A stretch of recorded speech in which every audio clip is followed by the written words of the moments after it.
Hi, my name's John and I am 2 weeks post ACDF, and I thought I would make a little video clip just to help those that are going through the same thing, thinking about having the surgery, wondering what life holds beyond the surgery, and a little bit about what life was like leading up to it. So without going into too much detail because it would just bore you, I fell off a mountain bike, went over the handlebars, crunched my head, had a sort of chin to chest fall.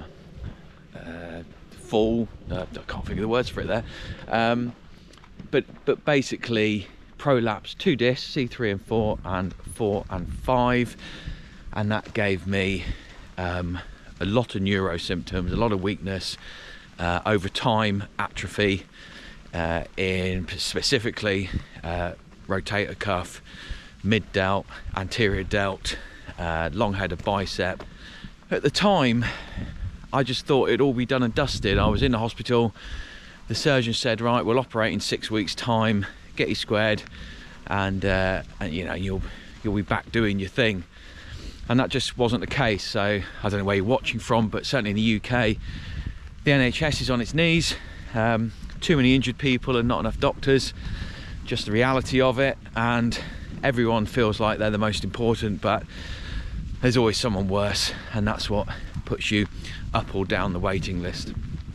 So I saw over my time 4 surgeons, and they all differed in what they said, which, I'm going to call myself a consumer, as a consumer of needing surgical intervention, but it's worrying that who you class as, you know, the absolute top of their game have different opinions. And it's not that surprising, because people do have different opinions and different surgical procedures that they believe in, and different research papers that they've either written or read.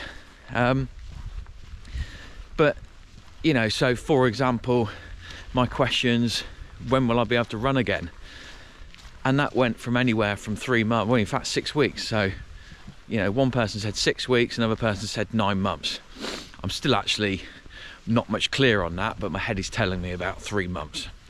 That sort of leads on to another point, which is I was focused so much on when I can get back to normal activity, to mountain biking, to running, to weight training, that I sort of lost track on what it means in the short term after the injury.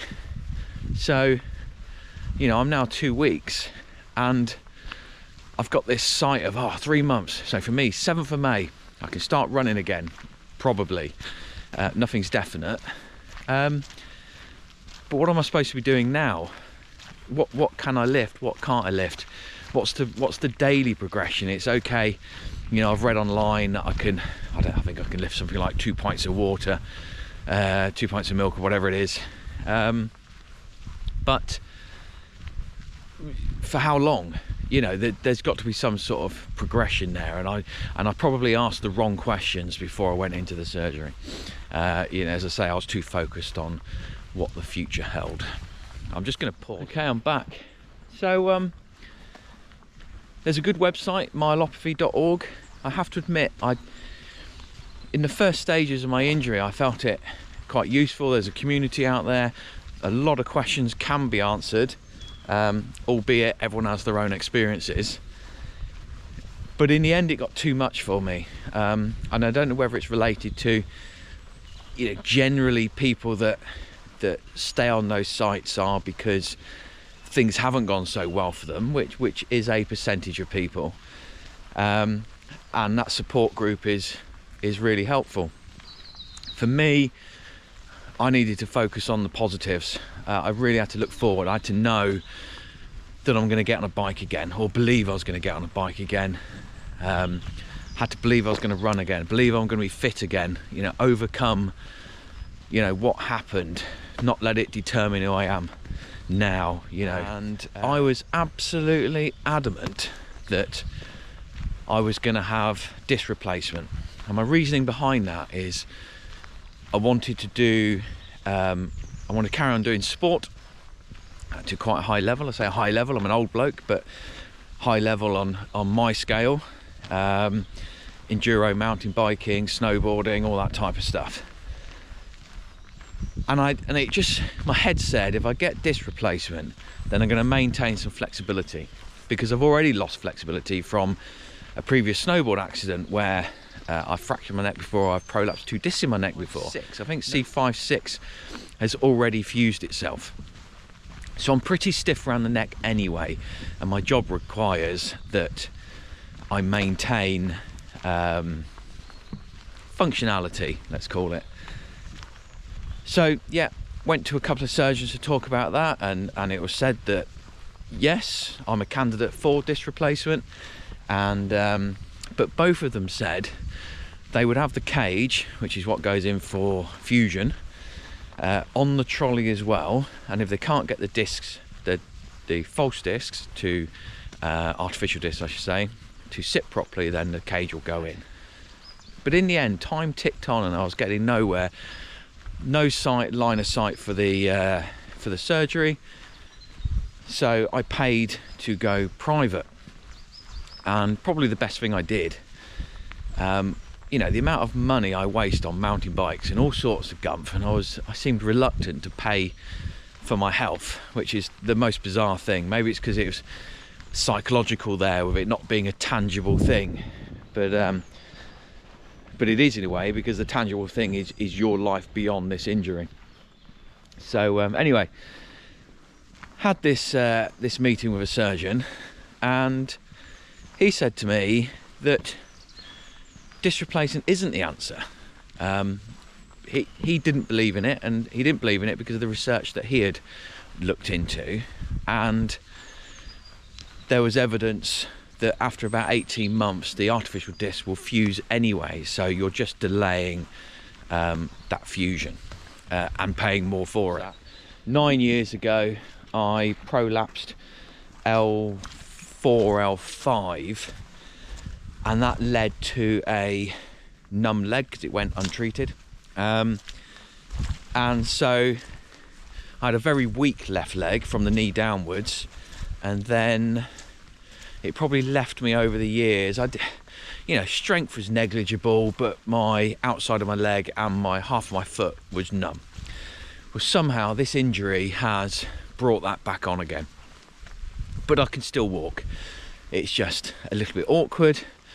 I've lost coordination on my right side, and I certainly wobble if I close my eyes, and walking on a kind of numb foot is a bit awkward. But I'm walking, so look at the bright side. Along with that, I was wearing a rigid neck brace. Now I wore that permanently, 24 hours a day, for 2 months.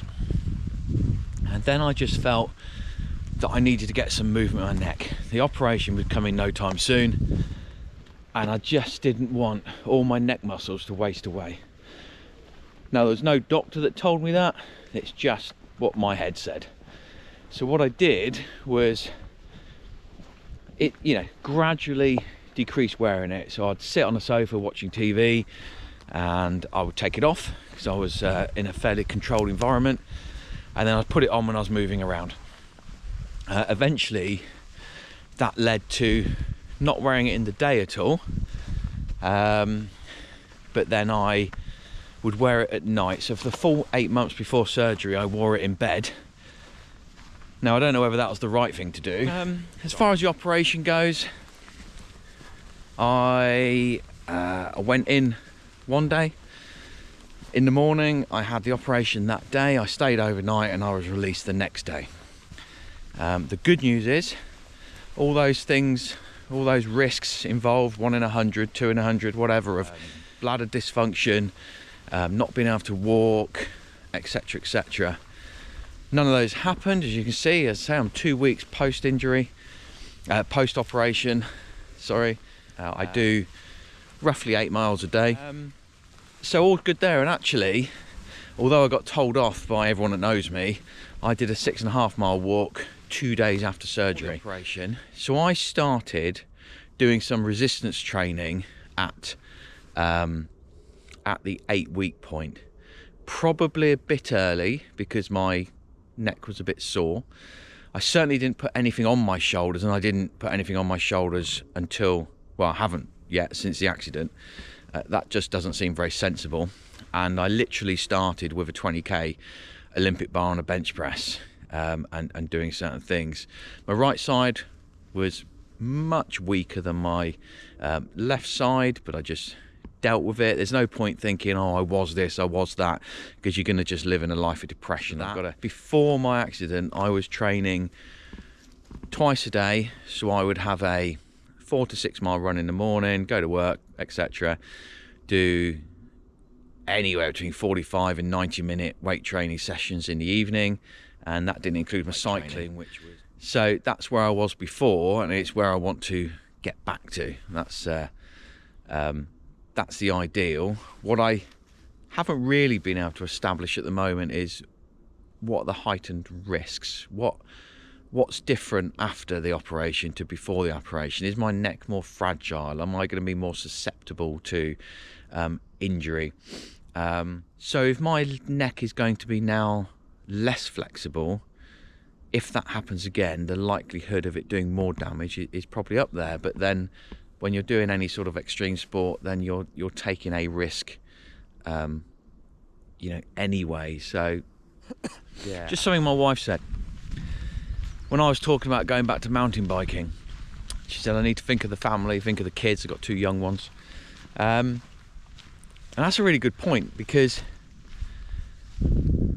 I don't want to let this injury define me. And I feel by not doing the things I did before the injury or the accident will mean that the injury has determined what I can be in the future. And I don't like that. I find that quite limiting.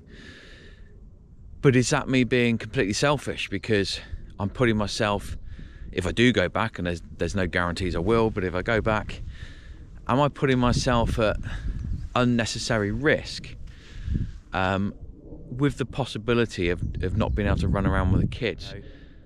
Yeah, it's worth thinking about, and I'm sure there's loads of you out there that have the same thoughts, the same questions and deliberations on what it means. Don't know. Should you? I mean, there's a question to you all. Should you stop doing them because of the risk it poses to not being fully fit for your family, or should you carry on doing what makes you essentially? About the incision, so I don't know if you can see it, but there's a scar there on my neck. It was fairly tender to start with. It wasn't stitched as such. It was those, I think they're steri strips or whatever. So I had those on it. For the first 24 hours I had a drip, so there was a tube coming out of the incision, a little bottle collecting water. It was absolutely gross. I mean, I can't even put a plaster on my daughter without throwing up, so I had no hope. But yeah, had that. Then they took that out after 24 hours just to make sure there's no bleeding inside. What it has left me with is underneath my chin here, it's all numb. I've only shaved twice since the operation. It was a bit better today, but yeah, it's a little bit difficult because I can't feel it, but I'm hoping all that comes back. To mention, so I was really worried about neck flexibility because it was already poor from, I said before, I'd prolapsed 2 discs before, I had a little fracture in my neck, already got 1 disc fused. That was naturally not through an operation. And the surgeon I went to privately helped me understand that rotationally, so looking left and right, will be relatively unchanged because that comes from C2, apparently. Correct me if I'm wrong. But anyways, rotation isn't affected that much. It's the flexion and extension, the up and down bit, which I'm not going to force now because, it's not properly fused yet. But, if that's one of your worries about, having a fusion in your neck and then not being able to move your neck, I now have 2 fused vertebrae out of the 7, and I can look left and right, not as well as I could when I was young, but enough to get on with stuff. So don't let that be one of your worries.